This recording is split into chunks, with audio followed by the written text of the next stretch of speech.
CPP, Canada Pension Plan. What is it? What are some nuances around it? How do we strategize around it as well? Well, today, let's talk about that.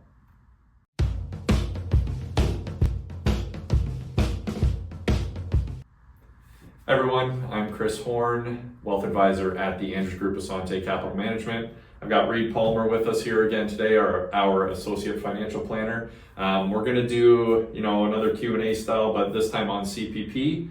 A little bit of a comparison video to OAS, so we'll see how they work together or differently and all that stuff. But just a general note again, CPP is very much like OAS in the sense that it's on a per client basis. There might be different strategies for clients. There's not necessarily a golden rule.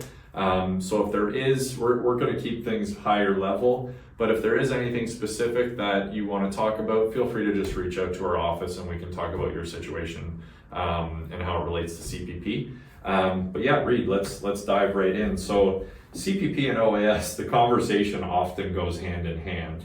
But why don't you tell us about CPP? Like, what are some of the details around it? Some general things. What's kind of the overall on CPP? Yeah, so Canada Pension Plan is really kind of the second form of government pension within Canada in connection with OAS. But the primary difference, one of the primary difference is that individuals contribute into CPP throughout their career. Right. Whereas OAS is from government tax revenues, CPP, we directly contribute into it. You'll see the deductions on your pay stubs. Yeah. So that's kind of a big factor in CPP. So eligible for retirees, you can take it as early as 60 or as late as 70. Yeah. One important consideration with CPP that sometimes comes up in conversations is you have to actually apply to begin receiving it. Right. OAS is the opposite. Yeah. If you do nothing with OAS, it'll just start at 65. Yeah. If you do nothing with CPP, you won't start getting it. So you have to actually go in and apply to start receiving it. Yeah. Something we always highlight for people that are getting around that 65 or around that retirement age. Yeah, for sure. Yeah. So it's almost like a company pension, but through the government, right? Yeah, it's very similar to a company pension. The official term would be a defined benefit pension, where your benefit starts paying out and is essentially guaranteed to continue for the course of your life. Yeah. And it's also managed professionally. So contributions go in, that's right. Benefits are paid out to retirees. But you may have heard of CPP Investments. So there's a big professional management organization. They invest the money, and then obviously benefits go out, and then contributions are invested professionally. They're a very big organization, big operation. So they effectively grow the money for Canadians. Yeah. What would somebody expect to receive from CPP? Yeah, it's a tougher question to answer than OAS, because obviously OAS is really just dependent on years of Canadian residency, whereas your CPP benefits are all a function of how much you've contributed throughout your career. Right. But let's just say John lived in Canada his whole life, earned a very high salary throughout his entire career, and John's eligible for the maximum benefit, maximum CPP benefit. Yeah. And say he's 65 years old this year in 2025. If John was going to receive 100% of the max CPP, he would get $1,364 a month, and that would be adjusted. That would be indexed to inflation over time. So that would grow with the consumer price index. Yeah.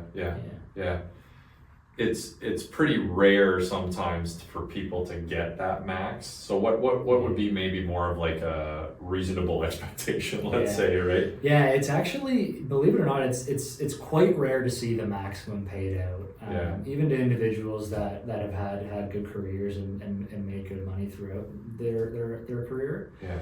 We tend to see more common with clients and really more common in general. CPP benefit of about $1,000 to $1,200 a month is fairly normal and standard. Yeah.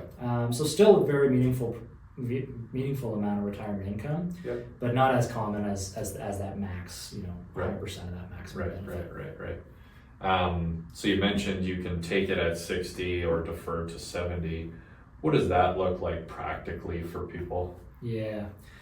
Yeah, so if you take it at 60, or let's talk about kind of the math behind taking it early versus deferring it. So if we want to take it early, you're effectively penalized to take it before 65. Right. And what that means is that practically you lose 7.2% of your benefit for each year you take it before 65. Yeah. So generally not advisable to take it before 65. But when it would make sense is if health and longevity are really a concern and maybe life expectancy is quite a bit shortened, or B, there's just a very dire need for cash flow that can't come from, say, working or money funded from an investment portfolio. Yeah. But really, if you were to take it at 60, you'd be looking at a 36% reduction in your regular payment, and that would obviously continue while collecting throughout your life. So pretty meaningful reduction to take it substantially before 65. So generally not advisable unless certain considerations are at play. Yeah. So what about the flip side then? Deferring to 70, what does that look like? Yeah, so mathematically how deferring CPP works is for each year you defer past 65, your regular payment goes up by 8.4% a year. Yeah. So pretty material. If you defer all the way to 70, you're looking at a 42% increase relative to taking at 65.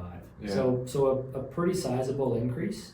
And really the reasons for deferring CPP are quite similar to the reasons that we outlined deferring OAS. Number one would be health and longevity. You feel good about your health. You're feeling like there's a good chance you'll live into your late 80s or your 90s. Yeah. Obviously, people are living longer nowadays, so makes sense on that front. Yeah. Number two could be that you're still working in your 60s, so you may have not fully retired. So if you're not, if you don't have a need for the cash flow or you don't want to increase your taxable income, then deferring it also makes sense. Yeah. And then lastly, you could be retired, you could have a need for the cash flow, but the cash flow could come from other sources, such as an investment portfolio, whether a RIF account or an open account. Yeah. That may be a reason to defer a bit beyond 65 as well. Either way, pretty meaningful, whether that's on the early side or the deferral side, pretty meaningful differences in the amounts, depending what you're going to do, right? Absolutely, yeah. Yeah. So we talked about 60 and 70. In terms of 65, it's also not a bad thing to take it at 65, right? Like, so can you comment on that a little bit? Yeah, I mean, 65 is really kind of the normal retirement age in Canada, right? So all the numbers are based around, people generally expected to take it at 65, any, work pensions generally based around 65. Yeah. So we see a lot of clients take it at 65, primarily because they're now retired. They want the cash flow. They can use the cash flow. Yeah. And psychologically too, even if there are other income sources, or we could start to draw down a RIF account or an open account. Sometimes, as you save throughout your career, and sometimes you just want to kind of preserve the portfolio a little bit longer psychologically. Yeah. So sometimes it's just it's totally reasonable to take it at 65 as well. For sure. It really depends on people's situation and what their preference is and what they value. Exactly. Yeah. So let's just switch gears a little bit. So one benefit of CPP that isn't attached to OAS is something called survivor benefits. What does that look like? What does that mean? Yeah, so the survivor benefits can be pretty nuanced, but we'll stick to kind of the main points. So really, if you think about CPP as a contributory plan that Canadians put money into throughout their careers, say if you have an unexpected death early in your retirement, it's a bit unfair to contribute into it for so long and then really get nothing out of it, and your family doesn't really benefit from it, right? So the survivor benefits are really there so that the family continues to benefit in the event of an early passing. The consideration is that if a widower loses their husband or loses their wife while they're collecting CPP, and they have their own CPP that they're collecting as well, the survivor benefit is you can typically expect about 60% of that income to continue to flow to the spouse. Yep. However, there's a maximum that the widower spouse would continue receiving, and that maximum is the survivor benefit is the total that one CPP recipient can receive. Exactly. The maximum that one person can receive. Right? So there is a threshold. There's some other nuances around it. In the case of single Canadians, or maybe your spouse passed before you. Sometimes those survivor benefits can flow to children and different members of the family, but we won't kind of get into the intricate details of that today. Yeah, those are some nuances that are a bit more situational and things based on age and all this type of stuff as well. But you're right, there is more than just the spousal survivor benefit, potentially. Not necessarily for everybody, but potentially for people, yeah. So what about, switch gears again a little bit, what about tax? So what I mean by that is, again, comparison to OAS, if your income is over a certain level, you get this OAS clawback or OAS recovery tax. Anything like that happen with CPP?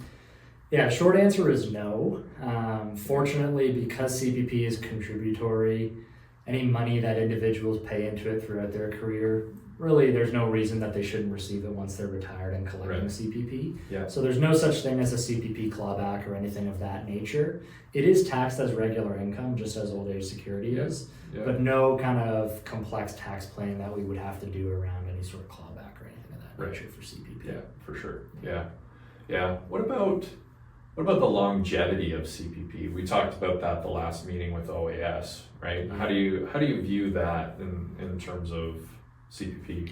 Yeah, so I mean, it's a government pension program like old age security. The primary difference being that it's contributory. Right. So generally speaking, from a sustainability and a long-term perspective, it's sensible to have a bit more kind of confidence and a bit more rationale for CPP to be on very solid footing. Yeah. There's also very good information online from CPP itself and other credible sources that CPP investments is actually in a very good place as well. Yeah. So that's great news for Canadians. Overall, pretty confident in CPP long term. Yeah. But of course, it is a government pension program, so there are always changes that could happen. Yeah. Just very difficult to predict or know when things like that will occur. I would agree for sure. Yeah. So we talked pretty generally. Is there anything else? Any other kind of final points that you want to mention? Or one thing that tends to come up often in conversations with clients is they're wondering, maybe they're approaching retirement or they're kind of getting close to their 60s and they're really wondering, okay, I know I've been contributing into this for a long time, but I really don't have an idea of what I should expect depending on when I take it. The nice thing is you can kind of get some perspective on that. So if you log into My Service Canada, you'll have an account there.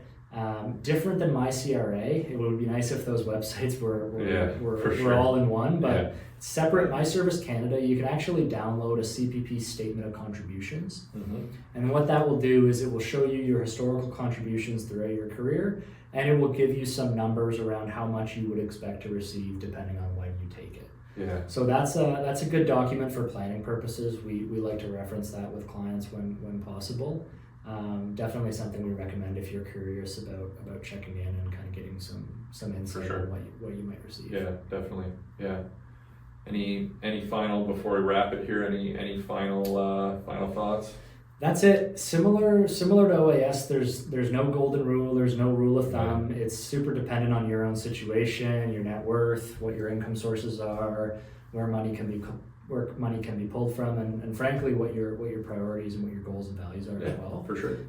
So definitely, important consideration on when to take it and how much you'll collect, but really personalized and really kind of custom to your own situation. For sure. Yeah, totally agree. Yeah. All right. Well, thanks everybody for watching. Like we said, if you do have any specific questions with your situation personally, just feel free to reach out to our office. But I think that's all for now, and we'll catch everybody in the next video.